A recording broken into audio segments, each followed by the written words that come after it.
kids wouldn't know what they are. I know. Part of the, in dealing with priority 2 will be with the 6.5 teachers. As I said, we will return to 5 full days. We're not quite sure. It may mean a change in how the schedule is structured at the middle school, perhaps with increasing the length of the periods to still stay within the total length of the day, but to make sure that there's direct instruction going on throughout the entire day. So I can't say, Mr. Webster, right now whether it will go back to the 4-part rotation or whether the schedule will be developed in a different way. We are looking for certainly putting in a health program, and when that curriculum is designed, it will need to come to the school committee for approval. And we're also looking to restore physical education back to more than once, possibly more than once a week. We're not quite sure how chorus and band will be structured, but there will be a chorus and band program in the middle school. So that's priority 2. And both of those will be addressed under the available funds budget. Priority 3 is predicated on the override, and it will add another 5 positions. And what it will achieve is significant, and that is it will focus on our elementary libraries, our elementary technology, returning that to 5 full days, where the libraries in the elementary schools can be open 5 days a week, where the computer labs can be open 5 days a week, because we lost those positions in June. And I know at the last meeting there was discussion about the high school physical education. In talking with Mr. Bernard, clearly the intention here, as it's stated, is to restore additional physical education at the high school. And what was taken out of the rotation or out of the electives last June was the elective program in the 11th and 12th grade.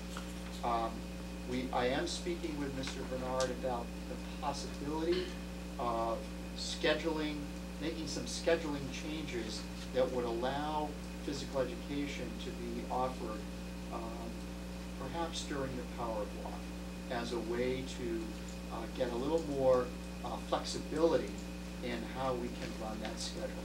And that may also occur at other grade levels as well. So that's part of the hesitation to say it's exactly going to be the same, because some of this will require some schedule changes in how that's done. But this is all part of what you started talking about 3 months ago, which is kind of thinking differently and approaching things differently to try to offer more within our current budget structure, correct? So you've been thinking about this for several months, and while we're restoring things, they might not always be exactly what we had before. The programs will be there, but they may be in somewhat different shape or form. Mr. Bernard did assure me that if the override is successful and we're able to put these programs back, that we'll be able to deal with that in terms of scheduling choices as far as students are concerned. Priority 3 will also add the 4th core academic teacher at the high school. So where you see high school PE / class size, it's physical education plus, I believe, a social studies position. So Mr. Bernard was looking for 4 academic teachers in addition to the physical education. So it's not high school, and maybe that's because we're trying to squeeze something in a box. It's that where it says high school, it's physical education and another teacher. So if you were to add this up, under priority 3, it will hire a paraprofessional to staff the library, the third library at the elementary level, allowing the libraries to be open 5 days. It will staff the computer labs, hire another paraprofessional to staff the computer labs at the elementary level. It will also restore technology, integrated technology, and perhaps at the secondary level, looking at it slightly different way in usage of how it interfaces with the library here in the middle school. It will hire an additional physical education teacher at the high school, and the 5th position would be a core academic teacher, I believe, social studies at the high school. So the priority 3, even though it's a small box and at the top, is very important to make our district whole. And under this funding, the cost of this would be $188,485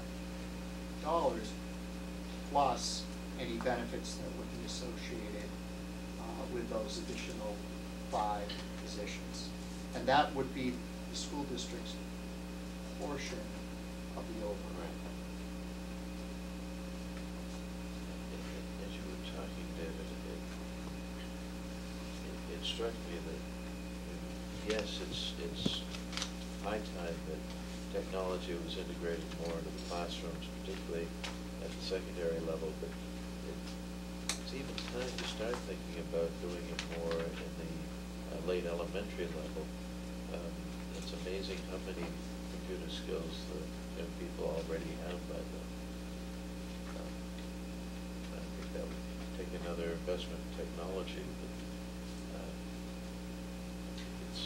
it's not far down the road. Well, we do have, we had 2 positions, Ed Biggs and Joanne Coughlin. Ed Biggs handled elementary, the 3 elementary schools, integration. But with the drop-off of one of the computer lab paraprofessionals, Ed has had to spend additional time just servicing the labs, because now there are just 2 paraprofessionals supporting those 3 labs, and in addition, picking up the middle school and the high school. So that's with over 800 computers, 200 teachers, that's a lot of work. Now, again, people have questioned, I want to be sure, and I'll go on record as I did last year, when we were talking about cuts. If the override fails, will you make these cuts, and will they be made in that way? And the answer was, Yes. they were, yes. And 11.5 positions were eliminated. The combination of priority 2 and priority 3 represents 11.5 positions. Those are the positions that we lost.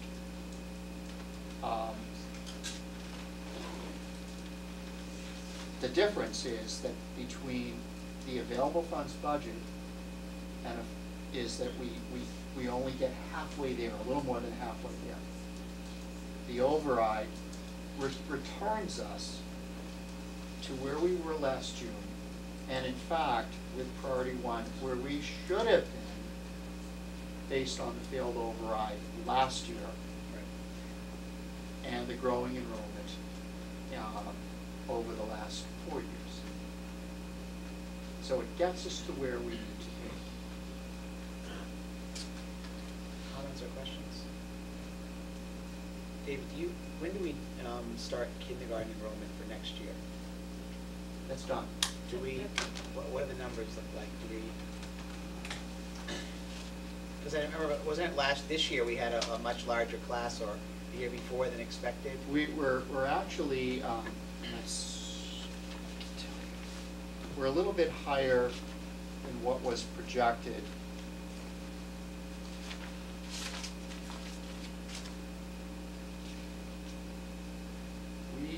We project for next year 168 kindergarten students, and I want to say the current enrollment projected enrollment is, based on the signups, is probably about 175. So it's higher than what we projected, but we're still able to accommodate that. The only thing that I would say, though, is that within the kindergarten, we have students coming from preschool who had PDD, pervasive development delay, autism, and this was we have students in our preschool who will be moving into kindergarten, and so there may be a need to hire an additional kindergarten teacher to address that need. However, I do think that we'll meet our target goal on the full-day kindergarten within the tuition range that we established. We're actually at a higher percentage next year than we are this year in terms of full-day kindergarten. And the enrollments are looking, they're well within the guidelines of not going over the 22 in a class that we set the limit on. So I believe right now that we're going to be able to meet at least basic enrollment at the elementary level. There may be some concern within special education for additional teaching staff. So that's why there's always that little bit of hesitation on what kind of a commitment do we make, and then not having to come back, unless I do come back later in the summer and say, here's where we are, and it's higher than what was projected. One other enrollment question. We get the official enrollment on October 1st. Do we ever get an end of the year enrollment number? Just because I know that during the year we have a lot of move-ins to the high school, and so I don't know if that's something this year that you or Carl could pull together, so we could just see. I'd like to see the differences between where we were in October and where we are at the end of the school year. Okay. Next, we have under new business approval. Oh, we did the bylaws. We have the 2008-2009 school calendar. I was showing my kids last night. Look when you're starting school next September, even before summer. I'm telling them you need to go over this and approve the calendar. And there's also we have some, as we had discussed a couple of weeks ago. Mrs. Davis provided a report on school start times, and I believe we have some school start times that have been considered by the administrative council. David? Yes.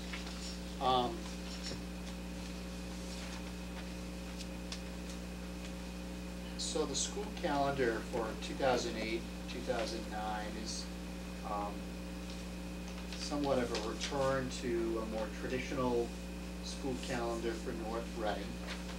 We have scheduled 182 student days plus 5 additional days for inclement weather.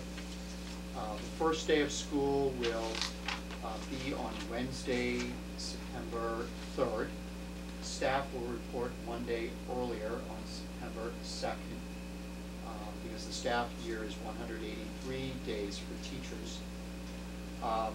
The first day of school will be for grades 1 through 6, or 1 to 5 in the elementary level, grade 6 in the middle school, grade 9 in the high school, allowing for an orientation for our 6th graders and our 9th graders. Our preschools will open the next day, and all grades 1 to 12 will be open on the 4th. Kindergarten students go through an individual orientation program on the 3rd and 4th for the first 2 days. And then the first full day for all kindergarten students will be Friday, September 5th. We have also scheduled some professional development days, but I will tell you that we have scaled back on those. We had at one point one per month.